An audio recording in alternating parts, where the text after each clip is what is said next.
ഇന്നൊരു kitchen cleaning ആയിട്ടാണ് വന്നേക്കണത്. കുറേ നാളായി ചെയ്യണം വിചാരിച്ചിരിക്കണം. മടി പിടിച്ച് ഇങ്ങനെ ഇരിക്കുകയായിരുന്നു. മഴ കാരണം കൊണ്ട് പുറത്തിറങ്ങാനും പറ്റാത്ത അവസ്ഥ. അപ്പോൾ ഇതിൻ്റെ ഉള്ളിൽ വെറുതെ ഇരിക്കുകയല്ല. അപ്പോൾ ഇത് ചെയ്യാമെന്ന് തിരിച്ച് അങ്ങനെ അങ്ങോട്ട് രണ്ടും കൽപ്പിച്ച് കിച്ചണിലേക്കാണ്ട് ഇറങ്ങി തിരിച്ചു.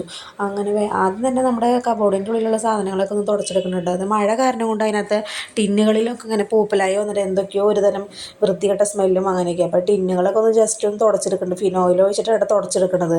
അങ്ങനെ അത് തുടച്ചെടുത്ത് കഴിഞ്ഞ് പിന്നെ ഈ ഹാങ്ങിങ്ങിൻ്റെ ഈ സാധനം ഞാൻ എടുത്തോട്ട് തുടയ്ക്കാനായിട്ട്. അപ്പോൾ ഇത് പലരും ചോദിച്ചിരുന്നു എവിടെ നിന്നാണ്. ഇത് മീഷോന്ന് വാങ്ങിച്ചതായിട്ട്. വെറും ചീപ്പ് റേറ്റ് ആയിട്ടുള്ള നല്ല പ്രോഡക്റ്റാണ്. നമുക്ക് 10 കൊടുക്കാത്. അപ്പോൾ അത് കഴിഞ്ഞിട്ട് പിന്നെ ഞാൻ ഈ ഗ്ലാസ് സ്റ്റാൻഡിൻ്റെ മുകളിലുള്ള സാധനങ്ങളൊക്കെ ഒന്ന് എടുത്ത് ഒന്ന് ക്ലീൻ ചെയ്യുന്നുണ്ട്. നൈഫൊക്കെ വെച്ചാൽ സ്റ്റാൻഡും എല്ലാവരും ആ ഗ്ലാസ് ജാറിലൊക്കെ നട്ട്സ് കഴിഞ്ഞിരിക്കുക, അതിൽ നിറച്ച് വെക്കണം. അപ്പോൾ ഹെർബാ ലൈഫിൻ്റെ ടിന്നുകളുണ്ട്. പലരും എന്നോട് ചോദിച്ചു ഉപയോഗിക്കേണ്ടായിരുന്നു എന്ന്. ഉപയോഗിച്ചിരുന്നു, ഇപ്പോൾ ഉപയോഗിക്കുന്നില്ല. ഉപയോഗിച്ചപ്പോൾ നല്ല റിസൾട്ട് ഉണ്ടായിരുന്നു. പക്ഷേ ഇപ്പോൾ അഫോർഡ് ചെയ്യാൻ പറ്റാത്തതുകൊണ്ട് ഞാൻ നിർത്തിയതുണ്ട്. ഭയങ്കര റേറ്റാണ് അതിന്. നല്ല പ്രോഡക്റ്റാണ്, കുഴപ്പമൊന്നുമില്ല കേട്ടോ. അങ്ങനെ പിന്നെ ഞാൻ ആ ജനാലയുടെ അവിടെയുള്ള ആ ഗ്രാസ് മാറ്റ് എടുത്ത വഴി തന്നെ ഒറ്റ തുമ്മൽ.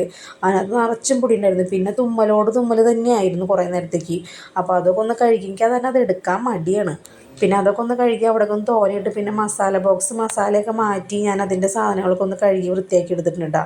അത് കഴിഞ്ഞ് പിന്നെ സിങ്കിലേക്ക് ഇറങ്ങി. സിങ്ക് പിന്നെ ഇടയ്ക്ക് ക്ലീൻ നമ്മൾ എപ്പോഴും തേച്ച് കഴുകണമെന്നാണ്. പക്ഷേ എന്നാലും ഞാൻ അതൊക്കെ ഒന്ന് തേച്ച് കഴുകി ഒന്ന് വെടുപ്പാക്കി എടുക്കുന്നുണ്ട്. എല്ലാം ക്ലീൻ ചെയ്യുമ്പോൾ അതും കൂടി ക്ലീൻ ചെയ്യണമല്ലോ എന്ന് വിചാരിച്ച്. പിന്നെ ഈ സ്ലാബിൻ്റെ അടിയിലൊക്കെ ഞാൻ വേറെ ഷീറ്റ് വിരിച്ച് ക്ലീൻ ചെയ്ത് നല്ല പുതിയ ഷീറ്റ് വിരിച്ചായിരുന്നു. പക്ഷേ അത് വീഡിയോ എടുക്കാൻ പറ്റിയില്ല. ഫോണിൽ ചാർജ് ഉണ്ടായിരുന്നില്ല.